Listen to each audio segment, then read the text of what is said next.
سلامونه ګران دوستانو د او پی ډي اکاډمي یوټیوب چینل ته ښه راغلاست. هیله ده چې روغ او جوړ به وئ، د صحت کالي به مو په تن وي. خو خوشحاله یم چې بیا ستاسو په خدمت کې حاضر شوم او له نوې ویډیو سره ستاسو لپاره بېرته حاضر شوم. ګران دوستانو، په لومړۍ ویډیو کې تاسو له ورډ سره یو څه اشنایي پیدا کړه، د ځینو آیکن په اړه معلومات ترلاسه کړل، د کویک اکسس، کلوزینګ باتن، ټایټل بار او داسې نورو یو څه نور معلومات مو ترلاسه کړل. نو دوستانو، نن یو څه مخکې ځو چې غواړم تاسو ته د هوم ټیب نن وښایم چې په هوم ټیب کې څه موجود دي او هوم ټیب د څه لپاره استفاده کیږي. ګران دوستانو، راځم د هوم ټیب ته.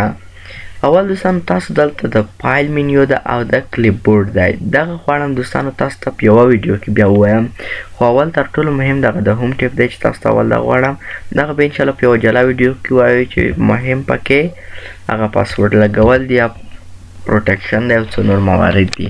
ښه دوستانو، راځم د هوم ټیب ته. اول تاسو دوستانو دغه چې ګورئ دا ټول ټیبونه دي، بیا دا ټیبونه خپل ګروپونه لري. هوم ټیب چې دی په دغه کې څلور ګروپونه موجود دي. اول فانټ ګروپ دی، پاراګراف ګروپ دی، سټایل ګروپ دی او بل هم ایډیټینګ دی. نو دوستانو، اول فانټ ګروپ څه دی؟ فانټ ګروپ کولی شي موږ ته د حروف یا کریکټر یا هم ټکسټ هغه کومه لیکنه چې کوو په هغې کې تغیرات راوړي. مثال دغه د فانټ بدلون دی، د حروف سایز غټول او کمول دي، رنګ ورکول دي او په کوم ډول چې موږ غواړو تیاری کولی شو، یعنې چې کوم ډول موږ ته ضرور وي په هغې ډول خپله لیکنه منظمه کولی شو، رنګ کولی شو، تیارولی شو. دوهمه برخه چې د دوستانو پاراګراف دی. پاراګراف برخه کې دوستانو څه دي؟ د پاراګراف برخه لکه څنګه چې د نوم نه ښکاري چې پاراګراف دی، دغسې سروکار له پاراګراف څخه دی. مثال موږ غواړو یو لوی کتاب ولیکو، په هغې کې ځینې پاراګرافونه منظم کوو، کوچني کوو، یې نمبر ورکوو، ښي طرف ته یې ورو، چپ طرف ته یې ورو، له زیډ څخه یې تنظیموو. یعنې څه چې د پاراګراف موجود کیږي هغه له پاراګراف سره ورکولی شو. بل دوستانو تاسو ګورئ سټایل شته، دغه دی هوم پیج چې تاسو کومه ګورئ دوستانو لکه ټایټل شول او داسې نور څه شول، دغه ته خپل سټایل ورکولی شو. پر مثال هیډر شول، فوټر شول، دغه به هم تاسو ته وروسته دوستانو وښیو.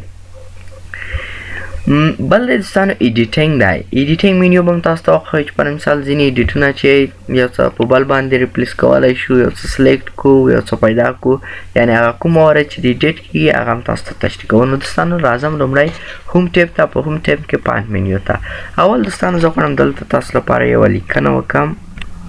پر مثال زه لیکم افغانستان is our country. دوستانو لیکنه مې په انګلیسي وکړه چې افغانستان زموږ هیواد دی. دغه به زه دوستانو یو څه زوم کړم چې تاسو ته بهتره معلومه شي.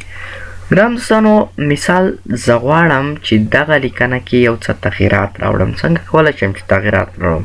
لومړی زه غواړم چې دغه د افغانستان څه دی دغه یو څه په بدل ډول ولیکلی شي، یعنې زه غواړم یو څه سټایلش کړم دغه ټکسټ چې دی کومه لیکنه چې د دغه کې تغییر ورته راوړم. نو دوستانو زه لومړی راځم دغه ځای چې تاسو دوستانو کوم ګورئ دغه د فانټ ایډیټینګ، یعنې موږ یو نوی فانټ د دې ځای څخه سته چې فانټ پیکم هم ورته وایي. مثال دلته کلیک کوم دوستانو، زه یو نوی فانټ راخیستی شم. تاسو دوستانو هلته لیدلی شئ چې تغییر کوي. په مثال دغه فانټ زه راخلم. تاسو ولدل دوستانو چې د افغانستان ما کوم سلیکټ کړی و په هغې کې بدلون راغلو. یعنې دوستانو تاسو مجبور او مکلف یې چې یوه ایریا سلیکټ کړئ او د هغې نه بعد به تاسو چې کوم ایډیټ کوئ هغه په دې باندې اپلای کېږي. کله چې ما افغانستان سلیکټ کړو زه غواړم دوستانو دغه یو څه لوی کړم، یعنې سایز یې ورته غټ کړم. له دغه درو ځایونو څخه زه کولی شم د افغانستان سایز، یعنې افغانستان چې ما کوم لیکلی دی یا دغه لیکنه چې زما د دغې سایز غټ کړم. اول دوستانو که چېرته زه غواړم وخت مې ډېر ضایع نه شي او په یو وار سایز ډېر غټ کړم، ماته معلومي پر مثال دغه سایز زه غواړم 40 ته ورسوم. دا خانقلۍ کې زه 40 لیکم او یو انټر وهم چې د افغانستان سایز تر 40 پورې غټ شو. هغه کوم مقدار چې دی تر ټولو لوی مقدار دوستانو تاسو دلته ګورئ 2 لیکلی دی خو دا ډېر غټېږي دا ته تقریبا مونږ کولی شو تر 992 دی که څومره دی غټولی شو. بل څه چې دی دوستانو یوه لنډه طریقه چې ده هغه له دې ځای څخه کولی شو. مثال که مونږ نه پوهېږو چې 40 درجې څومره دی یعنې خپله غواړو یو درجه مخکې لاړ شو یو درجه وروسته راشو دې ځای څخه سهار زه غواړم بېرته افغانستان کوچنی کړم زه دلته کلیک کوم یا ډیکریز فانټ سایز یعنې د فانټ کمول دي. تاسو وینئ دوستانو چې دغه کمیږي یا غواړم بېرته یې غټ کړم انکریز یا د فانټ سایز. تاسو ولې دوستانو له دې ځای څخه په ډېره اسانۍ کولی شو. یو بله خبره دوستانو دغه هر څه چې تاسو ګورئ دغه د ځان لپاره یو شارټکټ کی لري چې تاسو باید هغه شارټکټ کی حتما ځینې مهمې یادې کړئ. فرض مثال دوستانو کله چې موږ غواړو فانټ انکریز کړو یا لوی کړو دلته راځم دلته چې کرسر ودرو زما لپاره دغه دې څخه کې دغه شارټکټ کی ښیي کنټرول پلس شفټ پلس دغه د کلو د کو سره دغه کوچنی کوس علامه ده دغه که زه ووهم په کیبورډ کې ما لپاره ګټوي. زه غواړم دوستانو یو ځل چک کړم کنټرول شفټ نیسم کیبورډ کې او دغه علامه ووهم تاسو وینئ چې غټېږي د بل طرف علامه ووهم کوچنی کېږي. نو دوستانو هر څه د ځان لپاره یو شټکي لري کوشش وکړئ چې دغه شټکیګان یاد کړئ تر څو ستاسو کار اسان شي ځکه ځینې وخت ډېر ضرورت وي چې موږ په یو دفتر کې یا د یو انلاین کمپنۍ سره یو خارجي کمپنۍ سره کار کوو نو هغوی موږ ته یو ډېرې لیکنې راکړي فرض مثال لوی لیکنې یا هم د کتاب لیکل وي نو موږ نشو کولی چې یو ځل ماوس باید دې ځای ته ایسو بیا دلته راځو بیا دلته سلیټ کړو عادي په کیبورډ کې کولی شو موږ کنټرول شفټ ووایو یعنې لوی کړو ډېر عادي خبره ده. مثال زه غواړم لوی کم کوچنی کم یعنې ډېر په اسانۍ سره کولی شم. بل څه چې دوستانو تاسو ګورئ هغه دلته دغه د بي علامه ده. بي علامه یعنې بولډ کول. کله چې زه د بي علامه په یو ټکسټ باندې اپلای کړم یا فرض مثال دغه د بي علامه باندې یو کلیک وکړم زما لپاره هغه لیکنه یو څه ډبلوي. تاسو به دوستانو دلته متوجه شئ که څه که وګورئ دوستانو په لیکنه کې یو څه پرفیکټ دغه څخه به سلیکټ کړم دغه یو څه واضح معلومیږي. فرض مثال زه غواړم دغه بولډ کړم یو کلیک چې وکړم زما لپاره یې بولډ کوي که بیرته کلیک وکړم یعنی دغه یو څه رنګ اخلي دغه څخه که بیرته کلیک وکړم زما لپاره رنګ لرې کوي. تاسو به وینئ دوستان دا خپل حالت ته په کیبورډ کې څنګه کولی شو کنټرول پلس بي د لارې موږ کولی شو دغه لیکنه بولډ یا هم بیرته دې حالت ته راولو. بل دوستانو تاسو ایټالیک ګورئ ایټالیک چې کوم دی دوستانو دغه زما لپاره دغه لیکنه چې دی یو څه ایټالیک کوي یعنې ایټالیکسایز کوي که تاسو وګورئ دوستانو لیکنه یو څه کږوي داسې په ښي طرف یو څه لیکنه کوږ حالت ته بیایي. تاسو وینئ افغانستان یو څه کوږ حالت ته راغلی داسې ګورئ دغه د افغانستان کوم ټکسټ چې دی لیکنه چې ده دغه یو څه کوږ حالت ته وړي. که یو ځل کلیک کوم د څخه یو څه رنګ نه راځي یعنې ایټالیک اپلای شوی دی که بیرته کلیک کوم دغه له منځه ځي. د هغه هم کنټرول آی په کیبورډ کې شټکټ دی. بل دوستانو د انډرلاین ده. انډرلاین یعنې کومه ساحه چې موږ سلیکټ کوو یا کوم ټکسټ یا لیکنه چې موږ سلیکټ کوو انتخابوي د هغې لاندې موږ ته یو خط راکوي. فرض مثال ما کلیک وکړو د افغانستان مې سلیکټ کړی دی د دې لاندې یو خط راکوي. دغه ته دغه کوچنی ایرو باندې چې زه کلیک وکړم دوستانو زه کولی شم په خپله خوښه هغه خط انتخاب کړم رنګ ورته ورکړم. په مثال زه غواړم دغه سور رنګ کې اوسي او دغه 2 ډبل خطونه انتخاب کړم نو زما لپاره دوستانو تاسو ګورئ چې افغانستان یې انډرلاین کړو. که زه غواړم بیرته دغه انډرلاین له منځه یوسم فقط یو کلیک بیرته په انډرلاین باندې دغه د یو علامه باندې کوم چې لاندې خط لري انډرلاین بیرته له منځه ځي خو په دې شرط چې زه دغه څخه بیرته سلیکټ کړم. تاسو ګورئ دوستانو دلته انډرلاین افیکټ شوی دی یو څه د یو علامه باندې خړ رنګ کې راځي چې فرض مثال تاسو دا اپلای کړی دی زه یې بیرته اخلم. بل دی دوستانو دغه د سټرایک تھرو یعنې په لیکنه باندې تیښه کرښه وباسي لکه تاسو چې یو لیکنه غلطه شي خط پرې کش کړئ نو افغانستان باندې دغه زما ته یو خط وباسي چې تاسو یې په اسانه طریقه وینئ. دغه هم یو څه اسان مورد دی چې تاسو پوه شوئ. په کیبورډ کې هم دوستانو دغه کوم داسې شټکټ نه لري یعنې تاسو کولی شئ له دې ځای څخه خط وباسئ چې څومره مهم څه نه دي.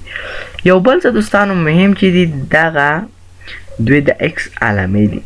دغه تاسو دوستانو ګورئ دغه سبسکرایب دی او دغه بل چې دی سبسکرایب دی یعنې دوستانو دغه کوم کاربرد لري.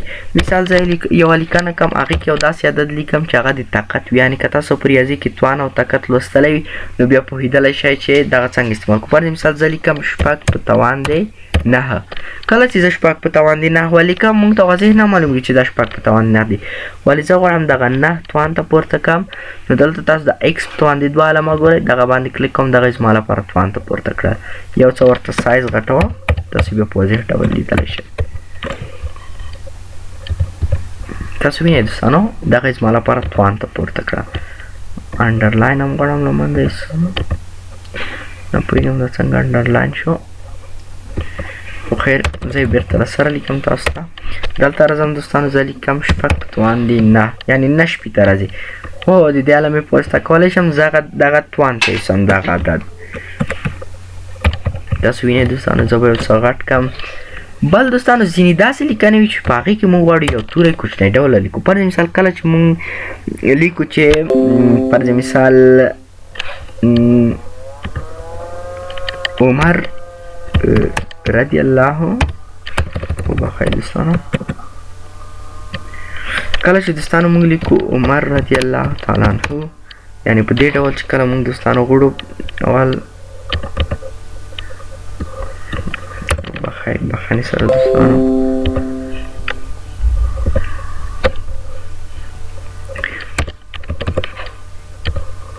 پر مثال دوستانو زه لیکم عمر رضی الله تعالی عنه یعنې دغه رضی الله تعالی عنه کومه کلمه چې ده دغه غواړو موږ د یو څه په کوچنی په ټکسټ کې ښکاره کړو چې دغه وښیو چې دغه یو څه یعنې مخففات دي نو دوستانو زه راځم د آر او بخښنې سره ری او دوات سلیکټ کوم یا یې هم پورته کوم یا یې هم لاندې راکوزوم کله چې ما لاندې راکوز کړل نو متوضح معلومیږي چې دغه د رضی الله عنه یعنې دغه کوم یو شارټکټ دی یا لنډ حالت لیکل شوی دی نو دوستانو دغه د سکریپټ یا دغه ایکس په توان دي دوه یا هم ایکس لاندې راوړل اپنډکس ته دغه باندې هم تاسو پوه شوئ چې کوم کاربرد لري یو بل څه دوستانو چې زه غواړم تاسو ته یې وښایم هغه دغه د خپلې لیکنې یعنې کومه لیکنه چې موږ کوو هغه غواړو ډېره سټایلش کړو یعنې په یو بهترین ډول ته یې تبدیل کړو یعنې موږ غواړو ډېر هغه ځلانده وي ډېر ښه ډول ولیدی شي په ښکلي ډول راشي نو دغه تاسو ټکسټ ټیپن اینډ ټایپوګرافي کې کوم دغه اپشن ګورئ دوستانو دغه پر مثال زه غواړم افغانستان ته یو څه ایډیټ ورکړم چې په ښه ډول معلوم شي یعنې دغه زما د کتاب عنوان ده یا هم دغه یو مهم څه دی چې زه غواړم واضح معلوم شي زه دوستانو راځم دغه اپشن ته فرض مثال تاسو دلته ګورئ چې کوم اپشن زه وغواړم هغه ماته اپلای کوي مثال زه غواړم ماته دا اپشن اپلای کړي تاسو ولدل دوستانو چې زما په ټکسټ باندې چې کوم اپشن واڅو یو ښایسته معلومیږي دغه زما لپاره اپلای شو دغه څه دوستان دې سره ته یوسم چې ستاسو لپاره واضح معلومه شي افغانستان زه بیرته سلیکټ کوم دوستانو اول آوټلاین څه دي دغه د کرښو کوم سرحدونه چې دي یا بارډرز چې دي د دغې لپاره رنګ انتخابول دي تاسو که ګورئ په واضح ډول دوستانو زه چې کله رنګ انتخابوم یوازې دغه د حروف کوم بارډر چې دي دغه ته رنګ ورکوي پر مثال زه تور رنګ ورته انتخابوم بیرته راځم دوستانو دغه ته شډ ورکوم یعنې زما کومه لیکنه چې ده د هغې ته یو سیوری ورکوم تاسو ګورئ دوستانو په نان کې دغه هیڅ سیوری نه لري ولې دلته تاسو دې لپاره سیوری اوټر یعنې د باندې ولري دننه یې ولري یا هم وروسته او شاته ولري زه غواړم دا چې د باندې لږ سیوری ولري بل دی دوستانو ریفلیکشن دی یعنې ریفلیکشن انعکاس ته وایي دغه زموږ کومه لیکنه چې ده د یو څه انعکاس ولري ښکته پورته کوم طرف ته دغلته تاسو ورته ایډیټ کولی شئ ریفلیکشن آپشنز کې یعنې تاسو په خپله خوښه ترتیبولی شئ زه به ستاسو لپاره یو انعکاس اپلای کوم دغه دی دوستانو تاسو بیخي په منظم ډول دا وګورئ چې انعکاس ښکته پښته لیدل کېږي لکه اوبو کې چې وي یا اوبو کې د عکس لیدل یو بل اپشن چې دی دغه د ګلو په نوم دی دوستانو دغه لیکنه یو څه غلیظه کوي یعنې داسې غلیظ ډوله ته یې تاسو دوستانو دلته لیکنی شئ زه به یو څه اپلای کوم تاسو ولدل دوستانو دغه لیکنه یو څه غلیظ ډوله شوه که تاسو دغه په یو کوچنۍ لیکنه باندې اپلای کړئ کوچني فونټ سایز کې بیخي ډېره غلیظه معلومیږي نو دوستانو د دې په اړه هم پوه شوئ دا یو ډېر اسان یعنې ابتدایي مراحل دي چې زه غواړم تاسو ته یې یو څه ډېر تشریح کوم چې په موضوع کې مو سم ځای ونیسي که نه دا ډېر ابتدایي مسایل دي هلته تاسو خپل هم کار وکړئ تاسو کولی شئ د دې په اړه معلومات ترلاسه کړئ بل دوستانو ډېر وخت مونږ یو لوی پاراګراف لیکو پر مثال یو لوی چپټر مونږ لیکو په هغې کې ځینې برخې ډېرې مهمې وي د هغې د انتخابول یا هایلایټ کول لپاره مونږ اپشن لرو مثال دوستانو دلته ما ولیکل افغانستان از اور کنټري دا بېرته غواړم دې خلک تر شي افغانستان اور کنټري او دلته لیکم چې دلته پر مثال لیکم I am from Kabul Afghanistan and I am student at OPT Academy. فر مثال دوستانو موږ یو لوی چپټر لرو یا یو لوی مراحل لرو، په هغې کې ځینې برخې موږ ته مهمې دي، غواړو هغه برخې هایلایټ کړو. بهانې سره دوستانو دغه د افغانستان سپل یو څه غلط شوی دی، نو کله چې موږ غواړو هغه یو ځای په هایلایټ کړو، پر مثال زه غواړم دلته آی ایم هایلایټ کړم، دغه برخه زما لپاره مهمه ده. نو راځم دوستانو دغه برخې ته ټکس هایلایټر چې ورته وایي، دغه ټکس هایلایټر ته راځم، دلته برخه هایلایټ کوم، مثال دغه برخه هایلایټ کوم. یو بله برخه چې کومه ده او پی ډي اکاډمي هایلایټ کوم،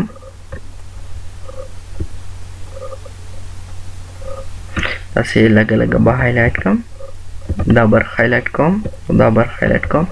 یعنې زما په ټکس کې مهم برخې دغه دي، نو زه کولی شم دغه هایلایټ کړم. اول دوستانو کتل ته داسې دغه نري غشي باندې هغه د کویک اکسس دی، دلته کلیک وکړئ، تاسو ډېر رنګونه انتخابولی شئ. ولې دلته چې تاسو کوم رنګ انتخاب کړی وي، فقط دلته چې کلیک وکړئ هغه اپلای کوي. پر مثال زه غواړم دلته د برخه هایلایټ کړم کابل، څنګه چې دلته کلیک وکړم ما لپاره دغه سور رنګ اپلای کوي. دغه څنګه دوستانو کوم اپشن چې ګورئ دغه په لیکنې ته رنګ ورکول دی. پر مثال دوستانو زه غواړم دلته اینډ ته افغانستان او اینډ ته یو بیل رنګ ورکړم، یعنې له لیکنې څخه هم بیل رنګ وي. زه کوم رنګ انتخاب کوم چې ستاسو لپاره واضح معلوم شي، دغه رنګ به انتخاب کوم چې یو څه واضح وي. نو کله چې دوستانو دغه رنګ ما انتخاب کړلو، هغه لیکنې ته یې بدلون ورکړو، یعنې نه هایلایټ کول کوي نه کوم بل څه، فقط هغه زموږ د فانټ کوم رنګ چې دی هغه تبدیلولی شي. نو دوستانو کوم شارټکټ کی چې ستاسو په نظر ستاسو لپاره ضروري دی هغه یاد کړئ، تمرین وکړئ. لکه څنګه چې تاسو ما ستاسو لپاره دغه د افغانستان څو کلمې تمرین کې تاسو کوشش وکړئ یو لوی پاراګراف راواخلئ او په هغې باندې خپل تمرین ترسره کړئ، تر څو مو دغه د فانټ ګروپ په ښه ډول یاد شي. مننه ګران دوستانو، ښه ده او بعضو څه خپل نظریات مو سره شریک کړئ. چینل ته نوي راغلی چینل سبسکرایب کړئ، د بیل آیکن هم کېکاږئ تر څو زموږ له نوي درسونو څخه